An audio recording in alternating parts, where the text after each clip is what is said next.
Amado y adorado sea Jesucristo, el Cordero de Dios presente en el Santísimo Sacramento del altar. Nosotros los católicos tenemos un tesoro inapreciable que se llama la Santa Misa. Precisamente para profundizar en este tesoro espiritual que es la Santa Misa, es que, dedicados a Nuestra Señora de la Eucaristía y ayudados por la gracia de Dios, iniciamos una serie de videos en los cuales vamos a desarrollar los temas presentes en este libro, escrito por mí, Padre Álvaro Sánchez Rueda. Este libro se llama ¿Qué es la misa? Ese es el título. El subtítulo: Meditaciones acerca del más asombroso misterio de la Iglesia Católica. La estructura del libro es muy simple, tiene 4 capítulos iniciales y luego el quinto capítulo es lo que constituiría el cuerpo del libro. Es un libro pequeño, como pueden ver, y en el cuerpo del libro, en el quinto capítulo, el esquema también es simple, es el siguiente. Se desarrollan los temas de acuerdo a cómo está estructurada la Santa Misa en el misal romano. Es decir, comienza con ritos iniciales, liturgia de la palabra, liturgia eucarística, rito de comunión, etc. En cada uno de los puntos, en el capítulo 5, hay una reflexión espiritual, de manera tal de poder aprovechar cada una de las partes de la Santa Misa. Vamos a comenzar directamente primero con el cuarto capítulo que se llama también ¿Qué es la misa? Voy a leer de acuerdo a cómo aparece narrado, escrito en este libro. ¿Qué es la misa? Capítulo cuarto. Para responder esta pregunta no bastarían todos los libros escritos por todos los teólogos, doctores y santos de la Iglesia Católica en toda su historia. ¿Por qué? Porque la misa es un misterio sobrenatural. Sobrenatural quiere decir que supera infinitamente nuestra capacidad de comprensión por medio de la razón, y lo mismo le sucede a los ángeles. Es decir, también para los ángeles la Santa Misa los supera, aún con su inteligencia angélica, que es mucho más poderosa que la nuestra. El misterio de la Santa Misa los supera infinitamente. Cometeríamos un gran error de apreciación y de aproximación a la misa si intentáramos explicarla con los solos argumentos y capacidades de la razón. Caeríamos en lo que se llama el racionalismo. Pero esto no quiere decir que la misa sea irracional. Por el contrario, es un misterio suprarracional, porque supera a la razón, ya que proviene del seno mismo de Dios Trinidad. Ni siquiera con la fe podemos, entre comillas, entender qué es la misa, aunque sí, por la fe, podemos vislumbrar y aprehender algo del misterio que se encuentra delante de nuestros ojos por medio de la razón iluminada por la fe. Considerando esto previamente, podemos decir que la misa es la renovación del mismo y único sacrificio de la cruz, realizado por el hombre Dios Jesucristo en el año 33 de la era cristiana, renovado sacramentalmente bajo las especies de pan y vino. El sacrificio de Jesús que se renueva sacramentalmente bajo las especies de pan y vino. La misa posee una conexión intrínseca e indisoluble tanto con la Última Cena como con el Calvario. Con la Última Cena, llevada a cabo el Jueves Santo en el cenáculo, y con el sacrificio de la cruz, realizado en el Calvario el Viernes Santo. En la Última Cena, a la cual bien podemos llamar Primera Misa, Jesús instituye la Eucaristía, el memorial de su pasión, que contiene verdadera, real y sustancialmente su cuerpo, su sangre, su alma y su divinidad. Es decir, la Eucaristía instituida por Jesús el Jueves Santo es todo Él, que es el hombre Dios, contiene a todo Él, a todo Jesucristo. Contiene toda su sustancia humana, glorificada y divinizada, y contiene toda su persona divina, que es la segunda de la Trinidad, que es glorificadora y divinizadora de su humanidad. Pero la misa se relaciona también directamente con el domingo de resurrección, porque el cuerpo que nosotros manducamos, comulgamos al recibir la Sagrada Comunión en la misa, no es el cuerpo físico muerto de Jesús en la cruz, sino ese mismo cuerpo físico pero glorificado, lleno de la luz, de la vida y de la alegría divina, tal y como resucitó del sepulcro al amanecer del tercer día, es decir, el día domingo. Por medio de la misa, Jesús hace presente en todos los tiempos de la humanidad, hasta que Él vuelva, su sacrificio en cruz, sacrificio por medio del cual Él nos daría como alimento su cuerpo, su sangre, su alma y su divinidad. La misa entonces se relaciona con la última cena, con el Calvario y con el día de la resurrección. Pero es ante todo y sobre todo un sacrificio, tal cual lo decimos por medio del misal romano. Oremos, hermanos, para que este sacrificio mío y de ustedes sea agradable a Dios Padre Todopoderoso.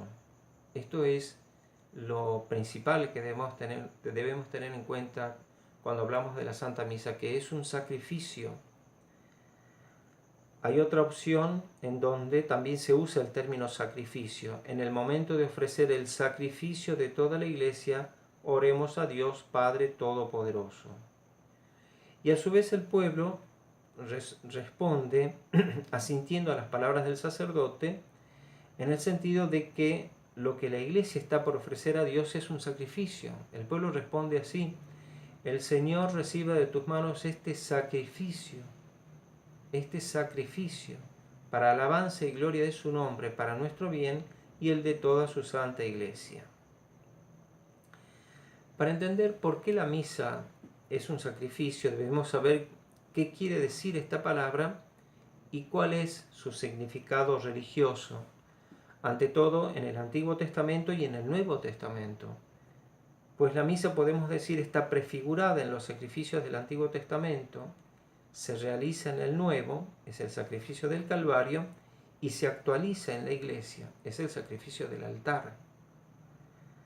Por sacrificio, entre comillas, entendemos la donación de algo de mucho valor, es algo que cuesta mucho.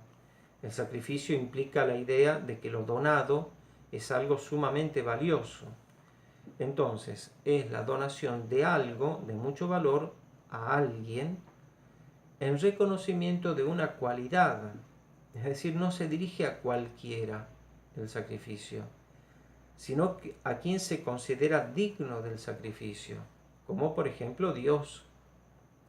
En el caso del sacrificio de carácter religioso, como los del Antiguo Testamento, lo que se sacrificaba a Dios era aquello que consideraban lo más valioso entre sus pertenencias. El criterio imperante era que solo lo mejor se ofrece a Dios, como en Levítico 22:20, Malaquías 1:13 y subsiguientes, como una parte de la cosecha a la que se quemaba, o algunos animales seleccionados entre los mejores a los que se sacrificaban. Se separaba lo mejor de la cosecha y se la quemaba en honor a Dios. Y con los animales se separaban los mejores animales, no los defectuosos, y se los sacrificaba también en honor a Dios. El hecho de quemar la ofrenda o sacrificarla, como es el caso de los animales, se debe a que la ofrenda debía pasar a ser propiedad de Dios, y es el fuego el agente que, por su acción de combustionar y de convertir la ofrenda en algo inmaterial, esto es, el humo que asciende, cumple la función de sublimar la ofrenda, de convertirla en algo sagrado, perteneciente y de propiedad de la divinidad. Al ser quemada, la ofrenda deja de ser propiedad del oferente para pasar a ser propiedad de aquel por quien se quema la ofrenda, es decir, Dios. Cuando se quema la ofrenda, deja de ser propiedad del que la poseía, del oferente, y pasa a ser propiedad de aquel a quien se le ofrece, que es Dios. Es esto lo que explica, por ejemplo, el sacrificio de animales en el templo de Salomón y su posterior inmolación por medio del fuego. Entre los diferentes tipos de sacrificios se encontraba el llamado holocausto, que significa sacrificio ascendente, porque la víctima, al sufrir la acción del fuego, ascendía en forma de humo. Primero estaba como víctima y el fuego la consume y hace que suba en forma de humo. Este sacrificio se hacía para manifestar la sumisión del hombre ante Dios, reconociendo su majestad, su poder, su omnisciencia demostrada en la creación y su gran bondad, aunque podía expresar acción de gracias, petición e incluso expiación. Es el sacrificio más antiguo, está en Génesis 4:4, y se ofrecía de forma continua al amanecer y al anochecer, Levíticos 6:9. Los animales aptos para este sacrificio podían ser novillos, corderos o cabritos, machos y sin defectos, aunque si el oferente no poseía dinero suficiente podía ser sustituido por palomas o tórtolas. Es el sacrificio ofrecido, por otra parte, ofrecido por San José y la Virgen María debido a su pobreza, tal como aparece en Juan 1:35 al 42. O incluso también podían ofrecer harina de trigo, si ni siquiera tenían tórtolas. Pero todos estos sacrificios de animales no eran más que una figura, una sombra de la realidad. Lo que los judíos hacían, sacrificar animales, no tenía en la realidad capacidad alguna de obrar efectivamente aquello que figuraban, que era la adoración, la acción de gracias, el perdón de los pecados, la petición del favor divino. Y si Jesús es el verdadero Cordero del sacrificio, también el fuego que lo inmola es el verdadero fuego, porque no es el fuego material y terreno ese fuego que consumía a los corderos de la antigua alianza, sino el fuego del amor divino, el Espíritu Santo, el que consume la víctima del sacrificio, que es Jesucristo. Así como en los animales el fuego era el que asaba la carne, sublimándola y convirtiéndola en humo que ascendía al cielo, así el fuego que es el Espíritu Santo abraza la carne del Cordero de Dios con el suave ardor del amor divino y lo sublima glorificándolo con la misma gloria divina de Dios Trino, haciendo que ese cuerpo así glorificado ascienda como perfume de suave fragancia hasta el altar de la majestad de Dios Trinidad. Es decir, los sacrificios de animales del Antiguo Testamento eran solo figura del sacrificio del Nuevo Testamento, el sacrificio del Cordero de Dios, Jesucristo, llamado así por Juan el Bautista. Este es el Cordero de Dios, Juan 1:29 al 34. El sacrificio de Jesús sí puede en la realidad y no en figura obrar efectivamente lo que se figuraba en la antigua ley: adorar, dar gracias, perdonar los pecados, pedir. Y es por eso que ya no es más necesario sacrificar animales para agradar a Dios, porque Jesús es el Cordero de Dios que se sacrifica voluntariamente en el altar de la cruz. Y como Él es Dios, su sacrificio tiene valor infinito y es agradabilísimo a Dios en todos sus aspectos: adoración, expiación, acción de gracias, petición. Al ser el mismo Dios en persona, encarnado, quien lleva a cabo el sacrificio, el sacrificio adquiere un carácter completamente nuevo, porque en él convergen el sacerdote, la víctima y el altar. El sacerdote es el sumo pastor eterno, el hombre Dios Jesucristo, y por eso su mediación sacerdotal es única. La víctima es el Cordero de Dios, es decir, Cristo muerto y resucitado, que se ofrece al Padre en el Espíritu con su cuerpo, su sangre, su alma y su divinidad, constituyendo así la víctima perfectísima, única, capaz de agradar a Dios. El altar es su cuerpo en la cruz y como tal único lugar digno en donde ofrecer el máximo sacrificio de adoración, alabanzas, expiación y acción de gracias a Dios uno y trino. Además, Jesús agrega algo que no tenían ni podían tener los sacrificios del Antiguo Testamento, y es el entrar en comunión de vida y amor por intermedio suyo, que es Dios Hijo, con las divinas personas del Padre y del Espíritu Santo. El sacrificio de Cristo en la cruz, anticipado sacramentalmente en la última cena, consumado física y realmente en la cruz, renovado sacramentalmente en la Santa Misa, nos introduce en una relación interpersonal de vida y de amor con las tres personas de la Trinidad, ya aquí en el tiempo, como anticipo de la comunión con el gozo y alegría por la eternidad, en el gozo y alegría por la eternidad. El sacrificio de Jesús nos da una nueva vida, no en un sentido meramente moral, sino metafísicamente real, porque nos dona la gracia divina que nos hace participar de la vida misma de Dios, y así el alma puede conocer y amar a Dios Trino como Dios se conoce y se ama, y no simplemente con el conocimiento y el amor de la naturaleza humana. Y lo puede hacer porque Cristo no es un hombre cualquiera, por más que sus contemporáneos así lo creyeran. Se preguntaban de Jesús: ¿no es este el hijo del carpintero? ¿No se llama su madre María y sus hermanos Santiago, José, Simón y Judas? ¿Y sus hermanos no están todos entre nosotros? Mateo 13, 54 al 58. Es decir, Jesús parecía un hombre normal exteriormente, porque la divinidad había asumido a una naturaleza humana real con cuerpo y alma reales y particulares, y por eso exteriormente era un hombre como los demás. Pero Jesús es Dios, es además Dios en persona, es la segunda persona de la Santísima Trinidad, que asume una naturaleza humana sin dejar de ser Dios. Y es por esta constitución particular de Jesús que su sacrificio en cruz es capaz de hacer en la realidad todo lo que era figura y sombra entre los sacrificios de los hebreos.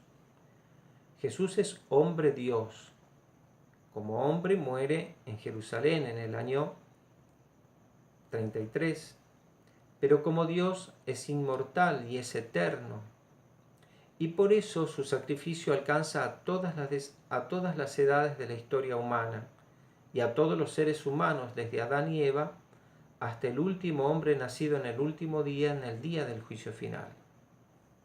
Fue el mismo Jesús quien instituyó la Santa Misa, por medio de la cual se perpetúa hasta el fin de los tiempos su sacrificio redentor. Antes de subir a la cruz para morir por todos en la última cena, dejó a la Iglesia este mandamiento: haced esto en memoria mía, Lucas 22, 19. De manera tal que, aunque él debía morir y luego resucitar y ascender a los cielos, habría al mismo tiempo de quedarse misteriosamente en esta tierra en todo tiempo por medio del sacramento de la Eucaristía confeccionado en la Santa Misa. En la misa se renueva sacramentalmente, es decir, incruentamente, sin derramamiento de sangre, bajo las especies de pan y vino, el mismo sacrificio cruento y con derramamiento de sangre del Calvario. La misa es, por lo tanto, la renovación sacramental del mismo y único sacrificio en cruz de Jesús, realizado libremente por él para salvar a los hombres, perdonarles los pecados, concederles el don de la filiación divina y de la vida eterna, y conducirlos a la eterna y feliz comunión de vida y de amor con las tres divinas personas de la Santísima Trinidad. En la misa Cristo es sacerdote, altar y víctima. Es sacerdote porque solo Él es el sumo pastor eterno, el único sacerdote de la nueva alianza, nueva y definitiva. mientras que los sacerdotes ministeriales solo participan por el sacramento del orden de su sacerdocio. Por lo tanto, el sacerdote humano, esto quiere decir que el sacerdote humano presta, entre comillas, libremente a Cristo su cuerpo y su voz. Por eso se dice que el sacerdote actúa in persona Christi, para que sea el mismo Cristo quien, con su voz de hombre Dios, transmitida por la débil voz humana del sacerdote ministerial, convierte el pan y el vino en su cuerpo y sangre, es decir, obre la transubstanciación. La prueba de que es Cristo en persona quien habla a través del sacerdote es que la fórmula de consagración del misal romano dice: esto es mi cuerpo, y no dice esto es el cuerpo de Cristo, como tendría que ser si no fuera Cristo en persona quien habla a través del sacerdote ministerial. En la consagración, el sacerdote ministerial es mero instrumento del sumo y eterno sacerdote Jesucristo. Porque es Cristo, segunda persona de la Santísima Trinidad, el que habla en la consagración a través de las cuerdas vocales y la voz del sacerdote ministerial, es que el pan y el vino se convierten en su cuerpo y sangre. En otras palabras, porque es Dios en persona quien pronuncia las palabras de la consagración, esto es mi cuerpo, esta es mi sangre, el pan se convierte en su carne y el vino en su sangre. Si el sacerdote ministerial humano obrara por sí mismo, independientemente de Cristo sumo sacerdote, no habría transubstanciación. Acerca de la misa como actualización de la muerte de Cristo, dice el Catecismo de la Iglesia Católica, en el compendio, en el número 280, la Eucaristía es memorial del sacrificio de Cristo, en el sentido de que hace presente y actual el sacrificio que Cristo ha ofrecido al Padre una vez para siempre sobre la cruz a favor de la humanidad.